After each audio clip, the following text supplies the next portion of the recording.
پہلا سوال یہ ہے کہ انفاق کے سلسلے میں اللہ اور اس کے رسول صلی اللہ علیہ وسلم نے کیا حکم دیا ہے، اس پر آپ روشنی ڈالیں۔ بسم اللہ الرحمن الرحیم۔ اللہ اور اس کے رسول صلی اللہ تعالی علیہ وسلم نے جب اس بات کا ہمیں حکم دیا کہ اس روئے زمین پر ایک اسلامی سوسائٹی کی تعمیر کی جائے، اور ظاہر ہے کہ کوئی بھی اسلامی سوسائٹی دو چیزوں کے بغیر وجود میں نہیں آئے گی۔ پہلی چیز یہ کہ جو سوسائٹی بنے اس سوسائٹی میں رہنے والوں کا تعلق اللہ تبارک و تعالیٰ کی ذات کے ساتھ مضبوط ہو، سب اللہ تبارک و تعالیٰ کی بندگی اور اس کی اطاعت کرنے والے ہیں، اور جب وہ اطاعت کریں گے تو اطاعت جسمانی طور پر کریں گے اور دوسرا مالی طور پر اطاعت کریں گے، یعنی اپنے جسم کو، اپنے وجود کو اللہ تبارک و تعالیٰ اور اس کے رسول صلی اللہ علیہ وسلم کے بتائے ہوئے طریقے کے مطابق استعمال کریں گے۔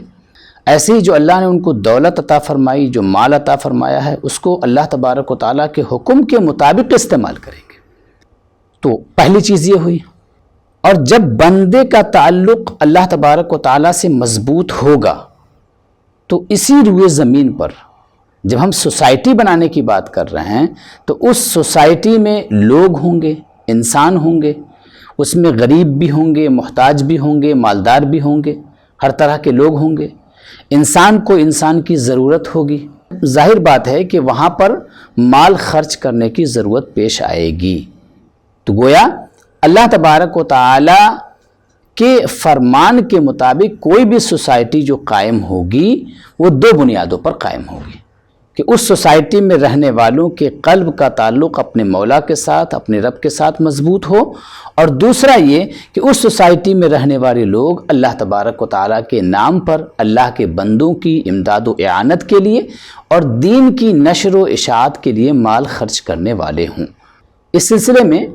اللہ تبارک و تعالیٰ نے قرآن کریم میں متعدد مقام پر، متعدد آیات میں ہماری رہنمائی فرمائی ہے، اور اللہ تبارک و تعالیٰ نے بتایا ہے کہ مال کو اللہ تبارک و تعالیٰ کے راستے میں خرچ کرنے کا فائدہ کیا ہے۔ چنانچہ سورہ بقرہ کی آیت کریمہ ہیں، بلکہ آیات کریمہ ہیں، کئی آیات مسلسل ہیں۔ اللہ تبارک و تعالیٰ نے ان آیات کے اندر اللہ کے راستے میں مال خرچ کرنے کی فضیلت بھی بیان فرمائی ہے،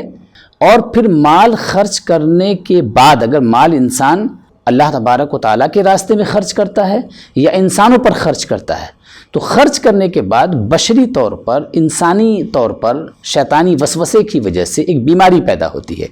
وہ اس بیماری سے اپنے آپ کو کیسے بچایا جائے اور کون سی بیماری اس کے بعد نہیں آنی چاہیے، اس سے ہمیں پرہیز کرنے کا اور بچنے کا بھی حکم دیا ہے۔ چنانچہ قرآن کریم میں اللہ تبارک و تعالیٰ نے ارشاد فرمایا، مثل الذین ينفقون اموالهم فی سبیل اللہ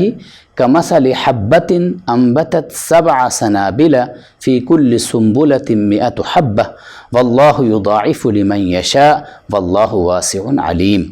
یہ پہلی آیت کریمہ ہے کہ جس میں اللہ تبارک و تعالیٰ نے مال کے خرچ کرنے کی فضیلت بیان فرمائی ہے۔ اللہ تبارک و تعالیٰ نے کیا بیان فرمایا؟ اللہ تبارک و تعالیٰ نے فرمایا، ایک مثال دی ہے۔ یہ مثال ہے، اللہ تبارک و تعالیٰ نے اللہ کے راستے میں مال خرچ کرنے والوں کی مثال دی۔ اللہ نے فرمایا کہ ان لوگوں کی مثال جو اللہ کے راستے میں مال خرچ کرتے ہیں کمثل حبۃ، ایک دانے کی طرح سے ہے کہ ایک دانہ کسان کھیت میں بوتا ہے، لیکن اس کو جب وہ بو کے چلا آتا ہے تو بظاہر ایسا لگتا ہے کہ وہ ایک دانہ کھو گیا، لیکن جب اس ایک دانے کو زمین میں وہ چھپا دیتا ہے، اس کی نظر سے وہ دانہ غائب ہو جاتا ہے، تو غائب ہونے کے بعد اس سے کیا ہوتا ہے؟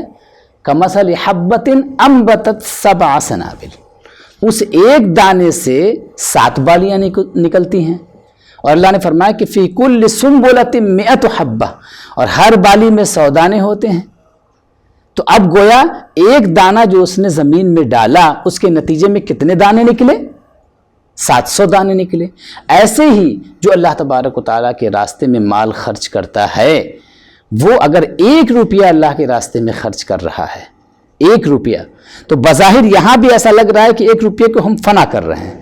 چونکہ ہم نے دوسرے کو دے دیا، وہ میرے پاس نہیں رہ گیا، لیکن ان ریٹرن بدلے میں اس 1 روپیہ کے دینے میں ہمیں کتنا ملتا ہے؟ ہمیں 700 ملتا ہے۔ اور 700 پر اللہ تبارک و تعالیٰ نے اکتفا نہیں فرمایا ہے،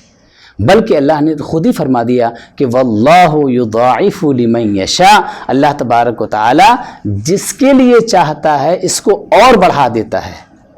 ٹھیک ہے؟ اور پھر آگے مزید فرماتا ہے واللہ واسع، اور اللہ تبارک و تعالیٰ کے ہاں وسعت ہے، تنگی نہیں ہے، اللہ تبارک و تعالیٰ کے ہاں کشادگی ہے۔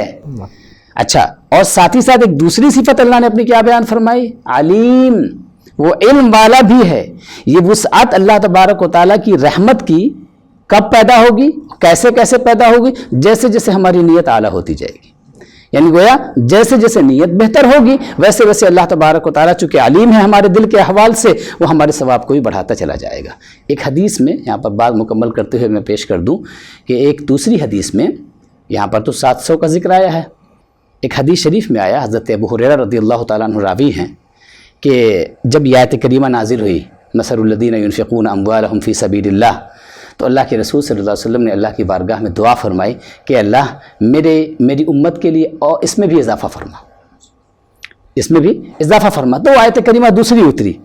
کہ من ذا الذی یقرض اللہ قرضا حسنا فیضاعفہ لہ اضعافا کثیرہ،